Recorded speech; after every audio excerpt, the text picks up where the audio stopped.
everyone. How was your day? I hope everyone is doing well. Welcome to the last episode of DOLC on Air for DOLC 2023.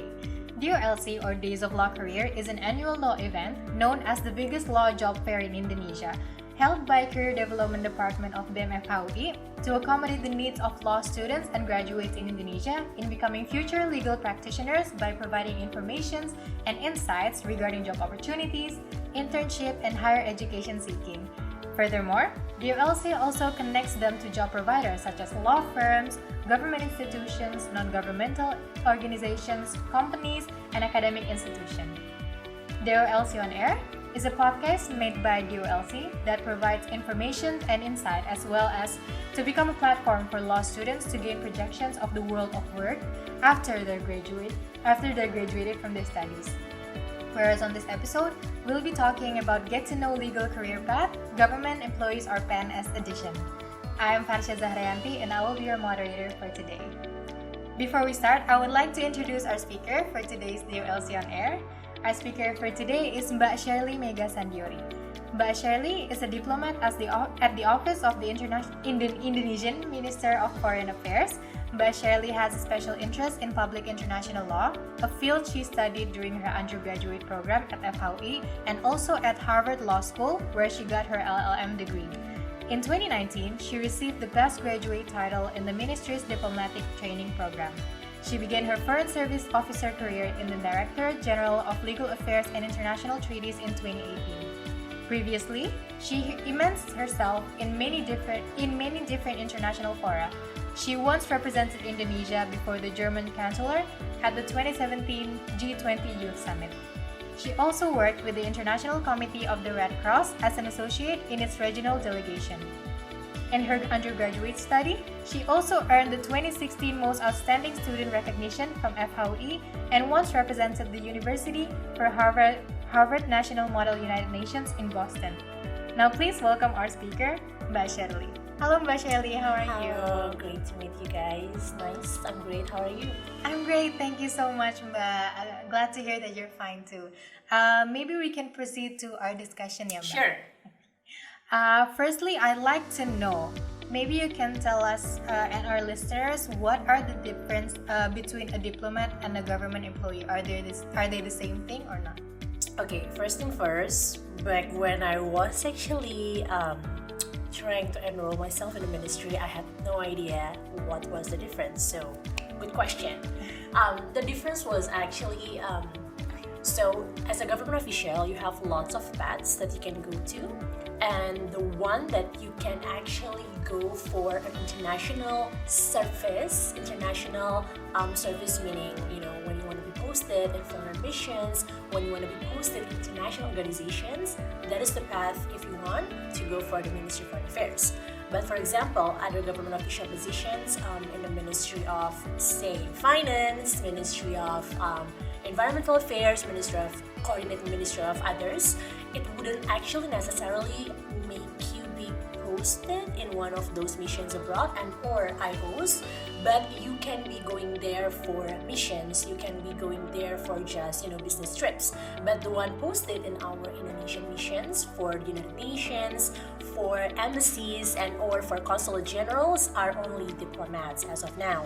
We are now currently having lots of government officials posted in our missions. For example, attaché from the Defense Ministry, attaché from Education Ministry, but they're not Foreign Service Officer, meaning they don't have diplomatic ranks. So the difference is, again, it lies upon the job itself, whether or not you are a Foreign Service Officer, but it entails lots of responsibilities, one of which is being posted in our missions abroad.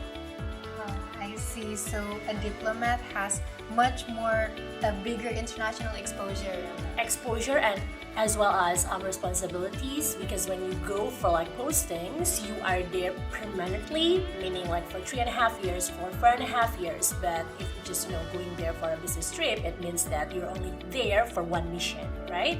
But the diplomat will be posted for one function, for example, economic affairs, for example, consulate affairs, and you're gonna be there permanently for your tenure.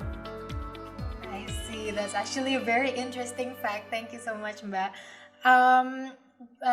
But if I may take back, what was the reason that you decided to pursue your career as a diplomat? What was your considerations back? You mentioned my CV before that I was working with the ICRC, right? So back then, upon graduating from FHOE, I was like thinking, I want a career in international service. I want a career where I can utilize my public international law background for something bigger.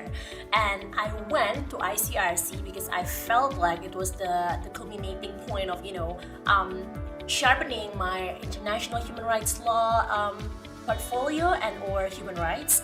But then again, I was of the view that if I want to go representing like an institution and or an entity, it would be my own flag, and that is Indonesian flag, and not an IO flag or any other country's flag, of course. And that was exactly why I chose the path of being a diplomat, because as an international organization staff, you could actually go places. You can be a diplomat of your own, but then again, which kind of flag do you want to represent, right? And upon choosing, the Indonesian flag, upon choosing the Indonesian foreign ministry, I choose to, wherever I go, I choose to represent the Indonesian flag, and I choose to, take the stance of the Indonesian government.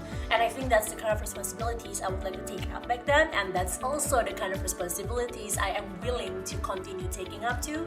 And I'm now actually, I just got back from school, and I am now waiting for my posting. So that's the kind of like excitement that I was like looking forward to having back then, and I'm still looking forward to having now. So yeah. I see. So maybe I can say that one of your biggest consideration were representing Indonesia itself. I see. After you decided that you wanted to pursue your career, what were the preparations that you need to make? Are there any kind of test or selection process? Oh yes, a lot. So again, yes, diplomatic corps is a part of the national civil servant system, right? So in order for you to go to be a diplomat, you have to be in the national civil servant system first. So it's like a national selection consisting of minimum 5 tests. So it's like, a natural selection of itself, because it was like lots and lots of tests. And I had to go through, I think, 4 or 3 months the period for the test itself.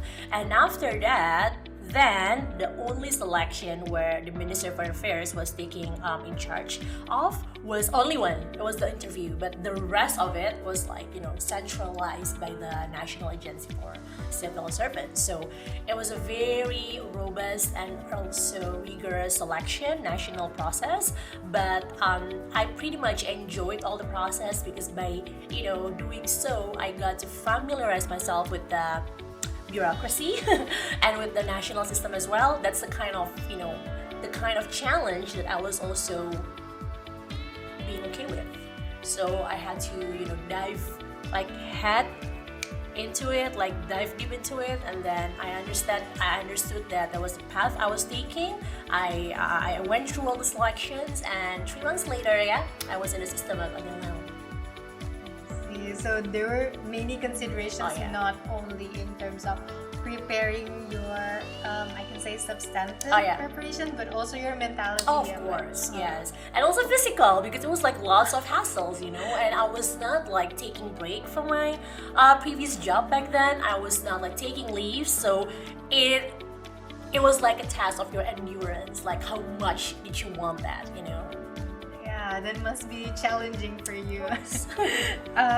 Okay, after you became a diplomat, based on your experiences, what do you think is a core value that a diplomat should have? So the core value that I think a diplomat needs is first perseverance.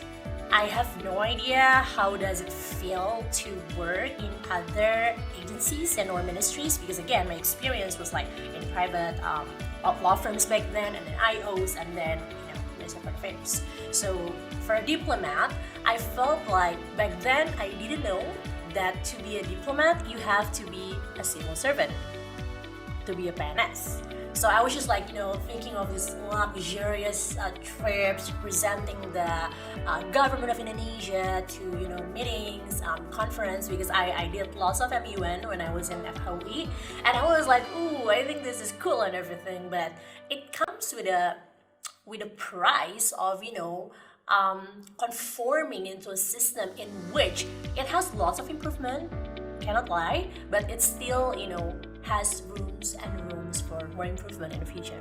So I feel like the bureaucracy and also the kind of system and business process that a ministry has is something that you need to be mindful of, and without perseverance, without having the kind of mindset that you want to reach this goal of yours, I can assure you, you would be uncommitted since like the first time. I can assure you, you're not gonna go like far, because you'd feel like, okay, this is not for me. I just want to be here because I want to do A, B, C, D. I want to represent, Indonesia in this fora, in this, multilateral meeting and etc. But at the end of the day, when some challenges occur, and when it comes to, bureaucratic changes and the kind of system that young generation wouldn't actually say yes to, agree to, you would be like, backing down.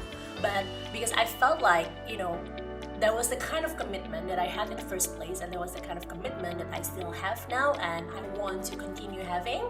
The kind of perseverance keeps me going, and the kind of perseverance keeps me looking at a grander picture that we can be okay with all the system, with its flaws now, but we can also be the agent of change, not necessarily be the agent of problem. I see. So it's very important to have perseverance. Oh, yes.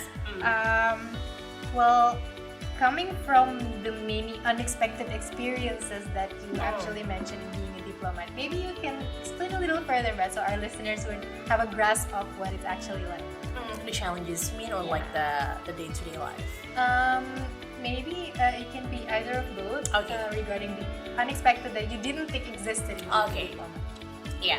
So the kind of thing that I expected and I was also happy about was, again, the negotiation process, the rigorous, networking experience with lots of international partners, with like your own fellow diplomats, and also the kind of like trainings that you would get because you would be the one representing your country for like rounds and rounds of mediation, negotiation, things, so on and so forth.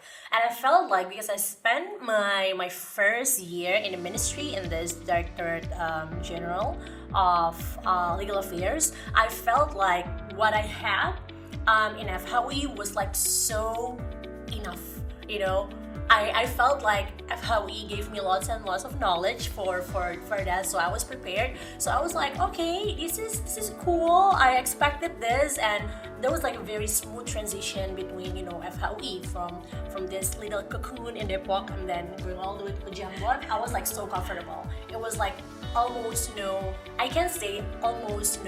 bumpy experience. But that was my first year. But the second year, I was exposed to like more administrative works, because I'm now posted in this Office of the Minister, and Office of the Minister is under the Secretariat General Affairs. So what you do is not necessarily all about international law anymore, international humanitarian law anymore, or human rights law anymore. Not at all. It's actually about how you better provide services for the minister, for the vice minister. So it's for the leaders of the ministry to make sure that they have all the resources that they need to make a decision, to make a policy. So you better equip them in a way. I felt like it was a huge change in my perspective, because I always felt like, okay, I'm a lawyer, I love doing everything about law, I want to do A, B, C, D in the ministry, and it has to be about law. But that was my first year. But the second year challenge arose when actually I was expected to do more than the law, the legal work itself.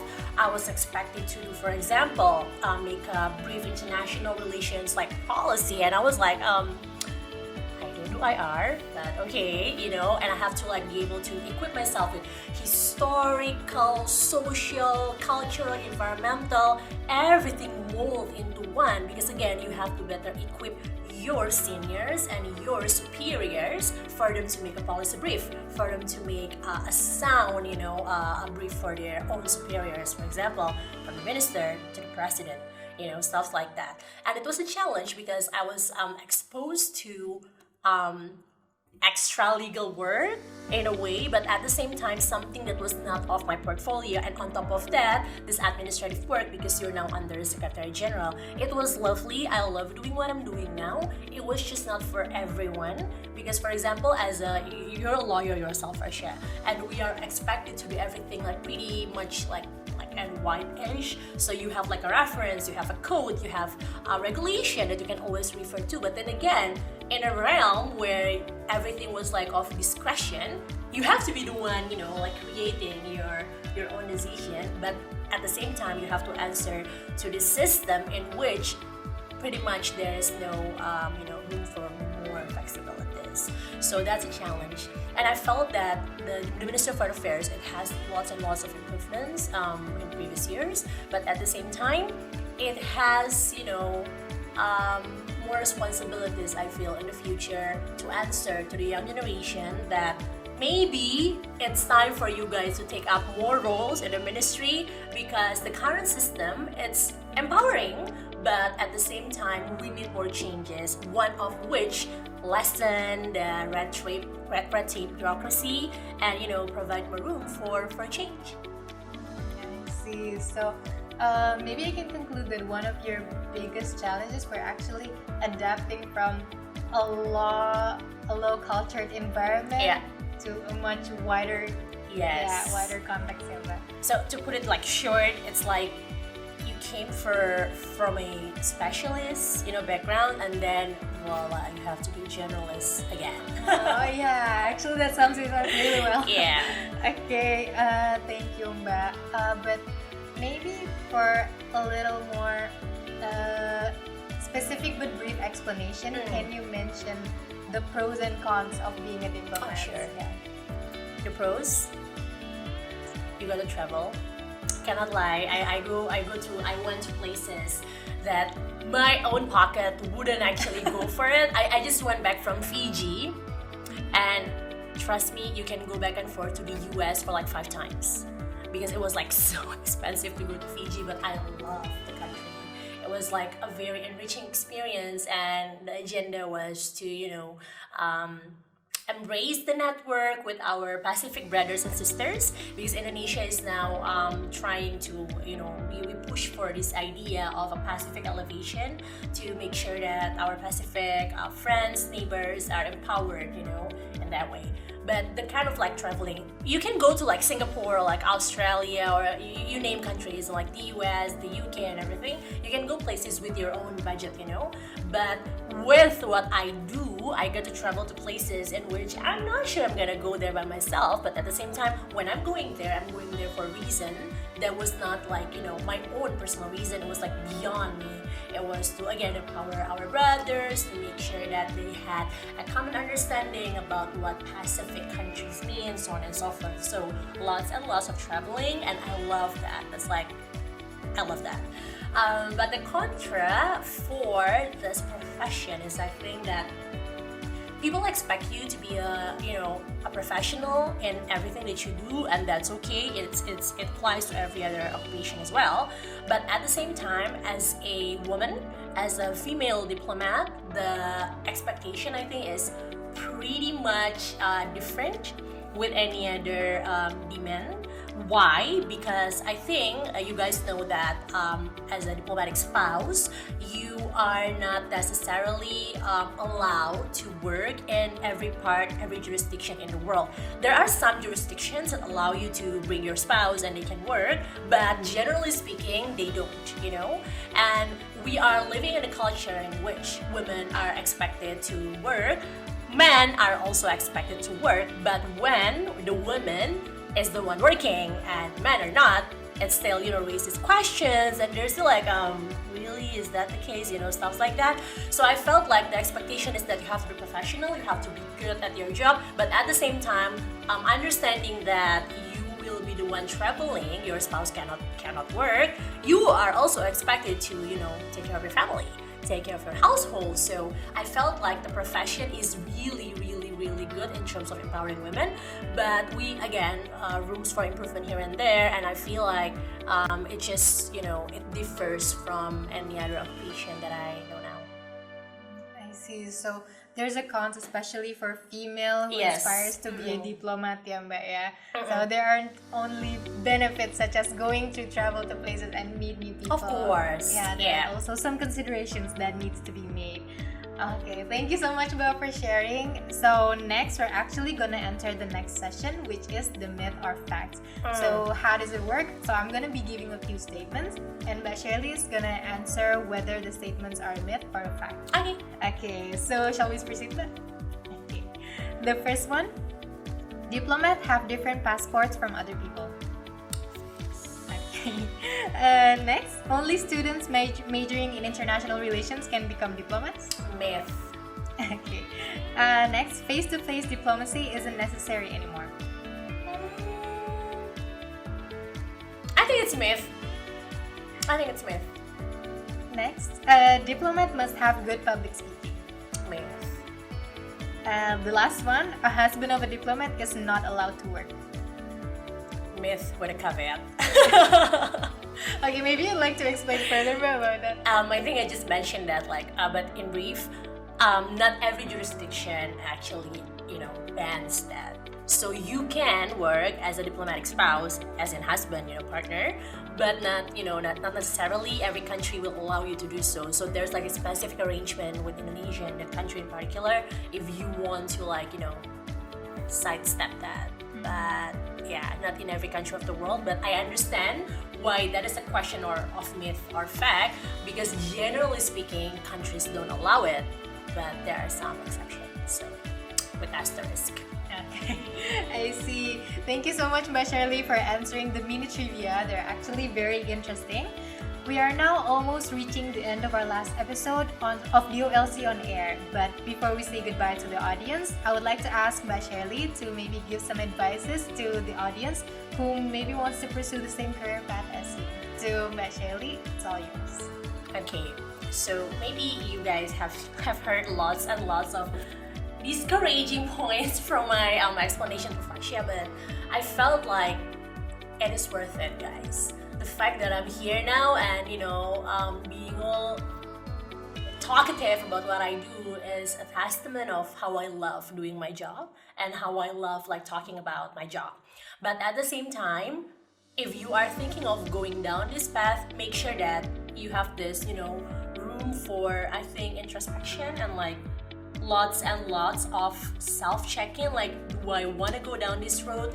Do I need to go down this road? Do I really need to be a civil servant for me to serve my government? Do I need to be a civil servant for me to be exposed to international service? And if the answers to those questions are, I don't think I need that, then don't. Because I was telling you guys before, the rigorous selection for months, it was a natural selection in and of itself. So if you felt tired, you felt maybe bored in doing all those selections, maybe it's not for you. But if you are doing this thing, you're in it for the long haul, and I believe that you will be also equipped with lots of super system and knowledge from your peers, from your senior, pretty much, and free if you guys want to reach out as well about this profession. But if you're in it for the long haul, so have perseverance, guys. Thank you so much for the kind and great advice, Mbak Sherley. And to end this episode of DOLC on Air, I would like to briefly recap what Mbak Sherley has mentioned before. So the difference between a diplomat and a government employee is that you have a lot of paths to choose, and one of them, as a diplomat, you can choose to go as the foreign affairs officer. And Mbak Sherley chose to become a diplomat because she wanted to represent Indonesia and take the stance for Indonesia. And becoming a diplomat is the best choice for her to have. And regarding as a diplomat, the things that she didn't expect are the negotiation process and the networking experiences too. And also, a little bit of a challenge is that you're not necessarily working on an international law, which is Mbak Sherley's specialty, but also there are a lot of cultures, adjustments, and knowledge that you need to explore furthermore as a diplomat too.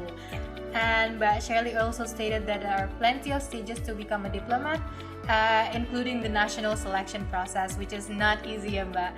And also, the most important core value of being a diplomat is to have perseverance, because there are actually going to be plenty of challenges that are going to occur as a diplomat, and it's very important to be persevere about it. Massive appreciation for Mbak Sherley as our speaker today. Thank you so much for taking your time and share your experiences for us and enlightening us on DOLC on Air, Get to Know Legal Career Path, Government Employees Edition. Hopefully the audience can get lots of fruitful insights because I definitely got a lot here. Stay tuned on our social media for more content like this. Thank you so much, and we hope everyone had a great day. Assalamualaikum warahmatullahi wabarakatuh. Shalom, Om, Shanti, Shanti, Shanti, Om, Namo Buddhaya, and peace upon us all.